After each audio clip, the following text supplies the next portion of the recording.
infonya. Kita baca Yunus 1, ya, satu pasal itu ya. Silakan. Baik, terima kasih Pastor. Selamat pagi buat Pastor Paul dan Bu Ana dan Bapak Ibu Saudara sekalian. Yunus 1 ayat 1 sampai 17 berbunyi demikian. Yunus mengingkari panggilan Tuhan. Datanglah firman Tuhan kepada Yunus bin Amitai, demikian. Bangunlah, pergilah ke Niniwe, kota yang besar itu, berserulah terhadap mereka karena kejahatannya telah sampai kepadaku. Tetapi Yunus bersiap untuk melarikan diri ke Tarsis, jauh dari hadapan Tuhan. Ia pergi ke Yafo dan mendapat di sana sebuah kapal yang akan berangkat ke Tarsis. Ia membayar biaya perjalanannya, lalu naik kapal itu untuk berlayar bersama-sama dengan mereka ke Tarsis, jauh dari hadapan Tuhan. Tetapi Tuhan menurunkan angin ribut ke laut, lalu terjadilah badai besar, sehingga kapal itu hampir-hampir terpukul hancur. Awak kapal menjadi takut, masing-masing berteriak-teriak kepada Allahnya, dan mereka membuang ke dalam laut segala muatan kapal itu untuk meringankannya. Tetapi Yunus telah turun ke dalam ruang kapal yang paling bawah dan berbaring di situ, lalu tertidur dengan nyenyak.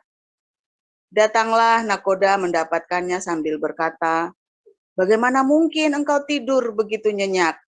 Bangunlah, berserulah kepada Allahmu. Barangkali Allah itu akan mengindahkan kita sehingga kita tidak binasa." Lalu berkatalah mereka satu sama lain, "Marilah kita buang undi, supaya kita mengetahui karena siapa kita ditimpa oleh malapetaka ini." Mereka membuang undi, dan Yunuslah yang kena undi. Berkatalah mereka kepadanya, "Beritahukan kepada kami, karena siapa kita ditimpa oleh malapetaka ini? Apa pekerjaanmu, dan dari mana engkau datang?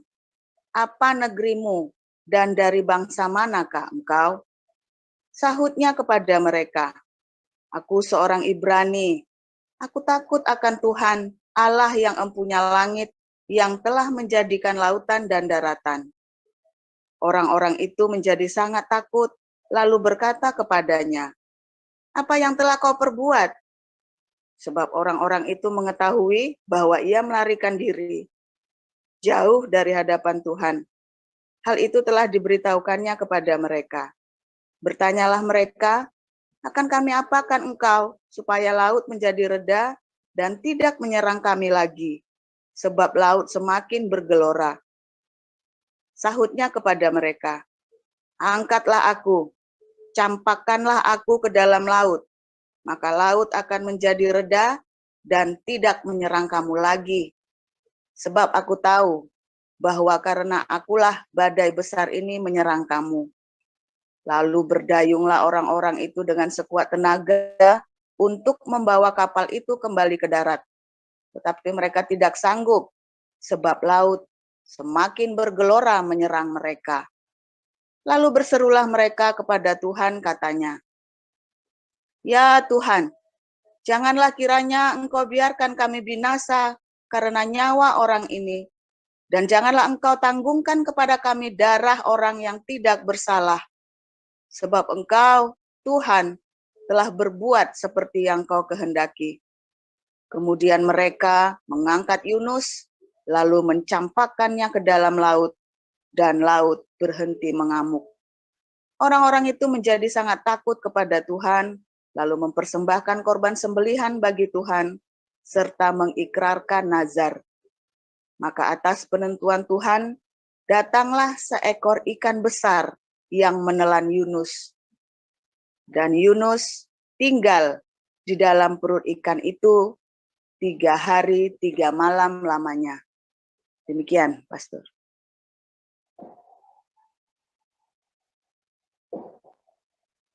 Termute, Pastor, suaranya. Ya, sorry. Luar biasa firman Tuhan ya. Kita akan membaca Matius 5 ayat 45. Matius 5 ayat 45. Karena dengan demikianlah kamu menjadi anak-anak Bapamu yang di surga, yang menerbitkan matahari bagi orang yang jahat dan orang yang baik, dan menurunkan hujan bagi orang yang benar dan orang yang tidak benar. Ya, saya akan membacakan dari ini ya, dari serial pengajaran penciptaan ini di Kejadian 1 ayat 14 sampai 19. Berfirmanlah Allah, jadilah benda-benda penerang pada cakrawala untuk memisahkan siang dari malam. Biarlah benda-benda penerang itu menjadi tanda yang menunjukkan masa-masa yang tetap dan hari-hari dan tahun-tahun. Dan sebagai penerang pada cakrawala, biarlah benda-benda itu menerangi bumi. Dan jadilah demikian. Maka Allah menjadikan kedua benda penerang yang besar itu, yakni yang lebih besar untuk menguasai siang dan yang lebih kecil untuk menguasai malam. Dan menjadikan juga bintang-bintang. Allah menaruh semuanya itu di cakrawala untuk menerangi bumi dan untuk menguasai siang dan malam dan untuk memisahkan terang dari gelap. Allah melihat bahwa semuanya itu baik. Jadilah petang dan jadilah pagi. Itulah hari keempat. Luar biasa. Ini kalau di dalam pelajaran apologetik, saya lagi cerita tentang penciptaan yang secara hurufiah, ya. Tetapi karena ini kita lagi doa fajar, kita cerita penciptaan dari metafora kehidupan umat manusia. Kita kemarin belajar selama 3 hari, yaitu kerendahan hati. Ketika kita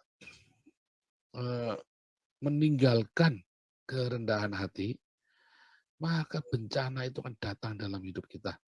Ya, itulah awal bencana hidupmu. Itulah awal kejatuhanmu. Jadi bukan saat engkau berzina, bukan. Bukan saat engkau lagi bohong, bukan. Bukan saat engkau lagi berdusta atau saat menipu atau saudara sedang melakukan sesuatu yang tidak baik, bukan. Tapi saat engkau tidak rendah hati, itu awal kehancuran. Hati-hati ya, koreksi diri. Nah, untuk kembali, maka harus rendah hati. Untuk kembali harus merendahkan diri kita pada Tuhan. Supaya ia menaungi kita. Dan kemudian, ya, ia akan memberikan terangnya pada kita sehingga kita bisa memanage hidup kita juga dengan kerendahan hati. Kalau sebelumnya kita memanage dengan kesombongan, dengan kepongahan, sekarang kita memanage di dalam kerendahan hati. Dan kemudian, ya, di dalam kerendahan hati itu kita menabur dan menuai kembali. Sehingga kita menuai apa yang kita tabur. Semua kebaikan-kebaikan itu kita tuai. Dan ketika kita harus menuai hal-hal yang jahat pun, kita menuainya bersama dengan Tuhan Yesus. Ya, rendah hati, rendah hati, rendah hati. Dan hari ini kita belajar betapa Tuhan begitu memperhatikan kita. Ia tahu bahwa umat manusia tidak selamanya hidup benar. Dan ia ciptakan matahari. Ya, kalau Anda baca dalam Matius 5 ayat 45, ia menciptakan matahari bukan hanya bagi orang benar aja. Matahari itu juga bukan cuma buat Ibu Lisbeth dan Ibu Nerliana aja yang baik-baik. Tetapi bahkan matahari itu diciptakan buat si Habib Rizik. Ya, matahari juga diciptakan buat orang-orang yang ada di penjara itu. Matahari diciptakan buat musuh-musuhmu. Tuhan tidak menciptakan matahari eksklusif untuk orang Kristen saja. Ya, halal, dilabelin halal. Enggak. Tuhan tidak ciptakan matahari itu dengan label halal. Enggak.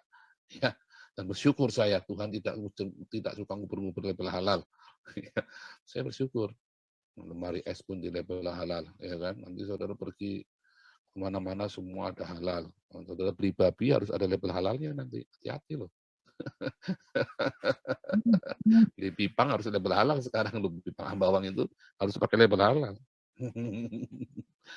Untung matahari tidak dilabelin halal. Kalau matahari dilabelin halal, maka kasihan tetangga saya yang boleh menikmati matahari cuma orang-orang Kristen saja. Untung Tuhan baik ya.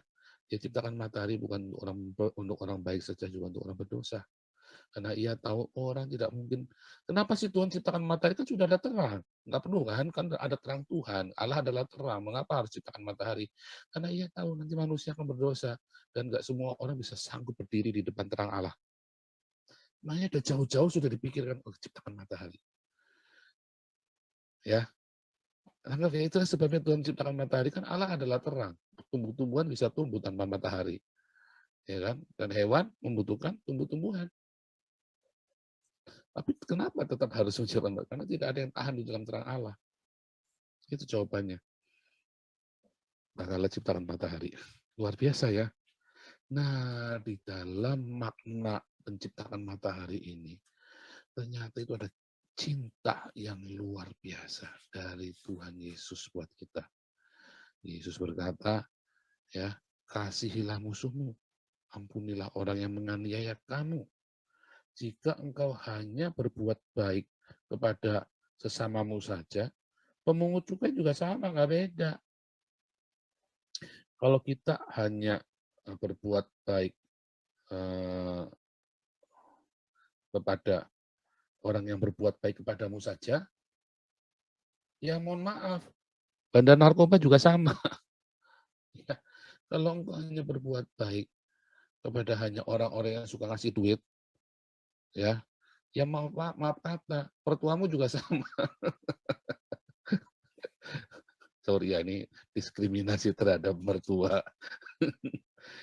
Bukan, maksudnya siapa yang paling menyebalkan dalam hidupmu? Tuhan juga mengasihi dia loh. Siapa orang yang paling busuk di dalam hidupmu? Yang paling kalau ngelihat aja begitu dengar, jangankan lihat, begitu dengar dia ada suaranya dia aja pengen muntah deh pokoknya. Engkau harus berbuat baik sama dia.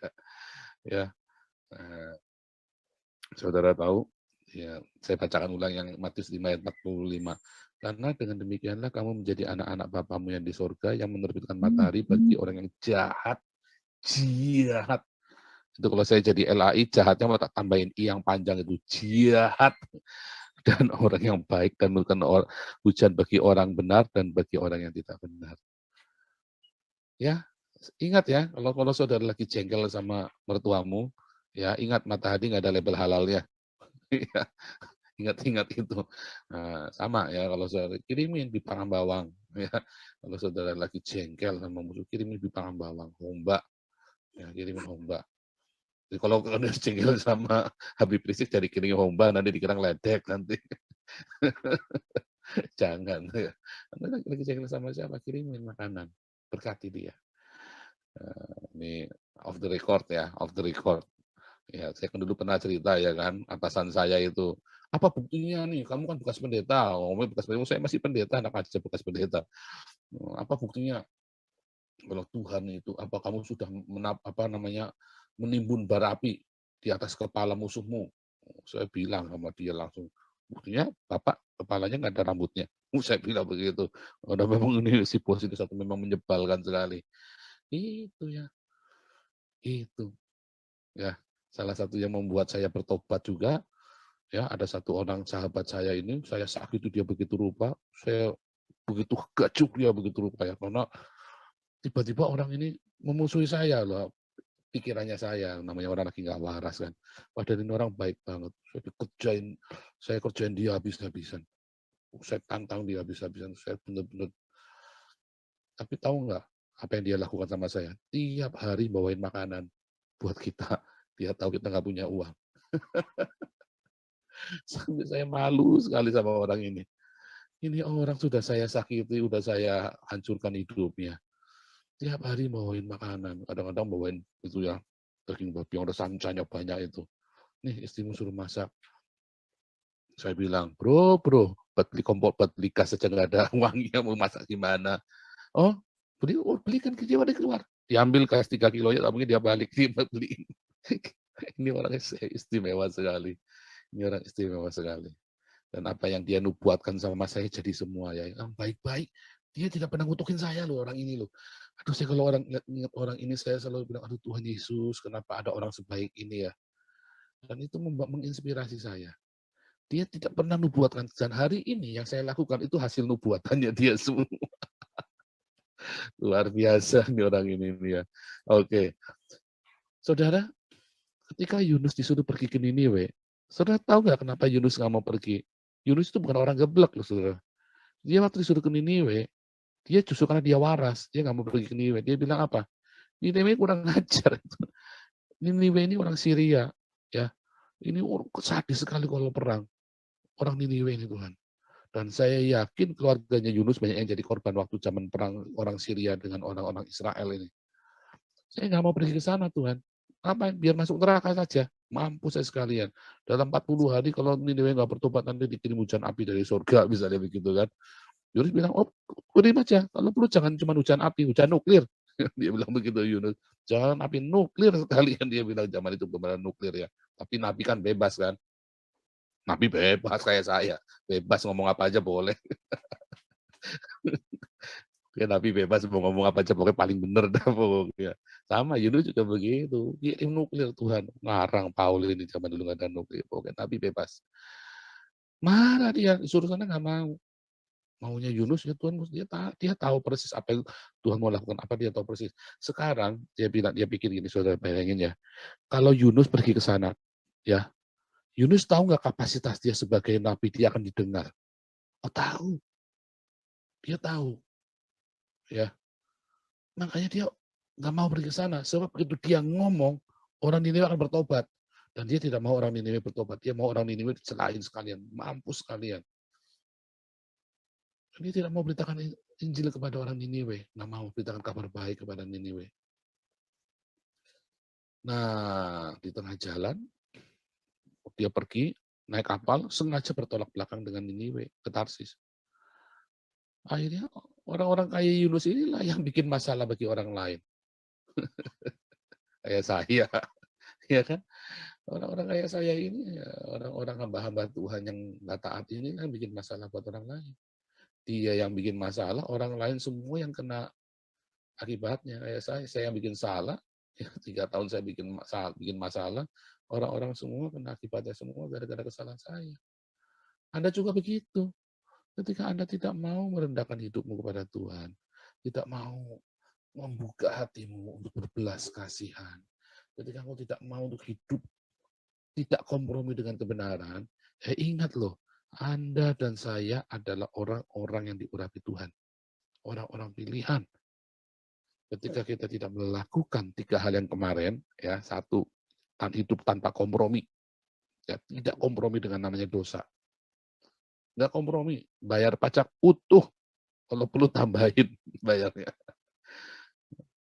Bayar pajak lagi. Oh iya, saya ingat sekali ya Pak Stephen Tong pernah mecat majelisnya gara-gara konangan nggak bayar pajak. Dipecat itu sama Stephen Tong itu. Kayak gara-gara apa pajaknya inilah bisa sulapan begitu. Oh, dipecat itu. Serius itu beneran Pak Stephen Tong itu nggak main-main dia. Padahal itu donatur terbesar ya gerejanya dia, enggak urusan. Karena Tuhan yang kasih berkat.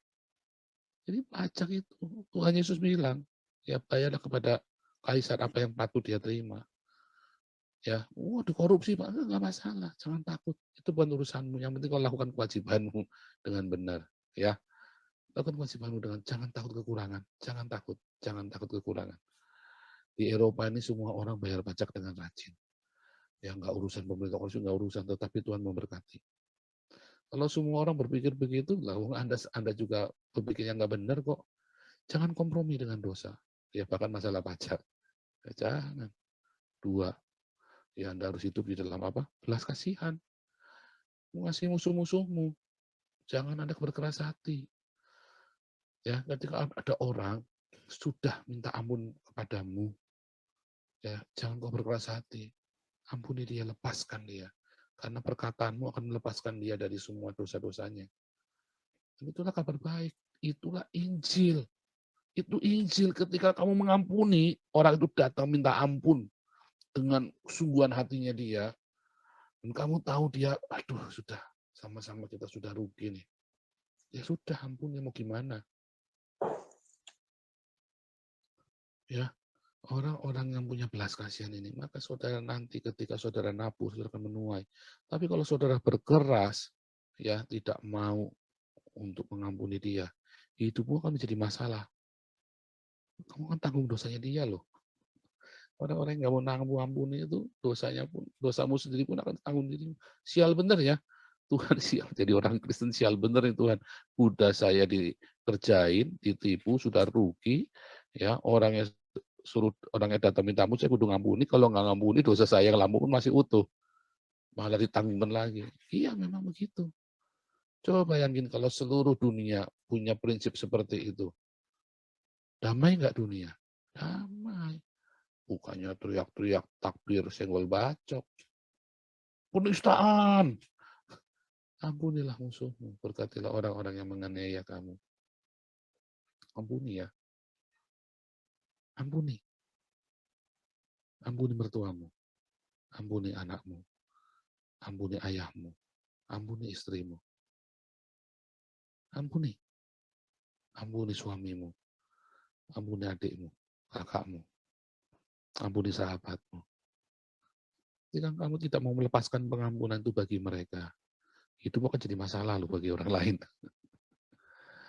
Ya, kamu yang kena topan badai, tapi orang sekitarmu itu akan ikut sial. Beneran loh, itu beneran ya. Kamu yang tidak mau ngampuni, tapi orang-orang sekelilingmu juga akan ikut sial. Ya kan? Ya kan? Jadi Tuhan Yesus itu tidak melebeli halal. Matahari itu nggak dilabelin halal sama Tuhan Yesus. Ya, artinya buat semua orang boleh. Juga kasih Tuhan itu buat semua orang, juga kita. Jangan berbuat baik hanya kepada orang-orang yang baik sama kita saja, gampang. Oke, tunggale, gampang. Ya, tapi mulailah memberkati musuh-musuhmu. Ampuni dia, berkati dia. Lakukan. Nanti kamu akan lihat ada terobosan-terobosan besar. Serius. Wah, kalau teori, lah saya kan sudah ngalami yang saya cerita, itu sudah saya ngalamin semua. Kalau saya nggak ngalamin, saya nggak cerita. Ya, karena saya juga nggak suka teori. Ya, saya lebih suka jeder. Kalau ada kehidupan itu ada kolornya, saya sudah tarik kolor kehidupan saya 7 kali sampai putus. Ya, sampai putus sehingga saya tahu seberapa elastis kolor saya itu. Kolor kehidupan saya itu. Sampai putus 7 kali saya tarik itu. Jawabannya memang firman Tuhan, ya dan amin. Jangan pernah kompromi untuk meninggalkan firman Tuhan. Hari ini mulai ya, tiap hari baca firman Tuhan, 5 pasal. Mulai lakukan, jangan cuma hiduplah di dalam diakonia, maturia, dalam agape. Ya, nanti firman yang kau baca itu jadi rema, dan rema itu akan jadi iman, dan iman itu akan memindahkan gunung. Ya, haleluya, kiranya rema dari Tuhan Yesus Kristus kau penuh dengan pengampunan dan hidupmu penuh dengan kabar baik bagi sesama. Sebentar, satu lagi. Ada orang yang senangnya hidupnya jadi kabar buruk ya. Contohnya siapa? Wartawan. Bad news it good news. Kurang asem ini wartawan ya, Pak. Sorry ya yang wartawan ya, sorry ya. Tapi kan memang bad news is good news kan. Ada orang kok senangnya ngasih kabar buruk. Nah, Anda jangan bagian dari itu. Ya, wartawan yang baik juga banyak. Sorry ya, bukan. Itu kan memang ini kan, memang jualannya kan jualan bad news ya kan. Kalau bad news kan laku langsung kan. Nah, Anda jangan jualan bad news. Anda adalah pemberita kabar baik. Anda adalah evangelis. Anda adalah pembawa kabar baik. Ya, jangan bawa kabar buruk ya. Kalau Anda disuruh milih, pilihlah bawa kabar baik kalau bisa memilih. Ya. Pilihlah kabar yang baik selalu. Ya. Haleluya. Tuhan Yesus sangat baik buat kita semua. Jadilah pembawa kabar baik bagi suamimu. Jadilah kabar baik bagi istrimu. Jangan malam-malam mau tidur. Kamu itu mulutnya bau. Jangan, itu kabar buruk. Aduh, kasihan istrimu. Malam-malam mau tidur, kamu bilang sama suamimu, jangan ngorok tidurnya. Ya sengsara dia. Coba bayangin. Kalau istri saya bilang jangan ngorok, ya saya nggak bisa tidur semalaman.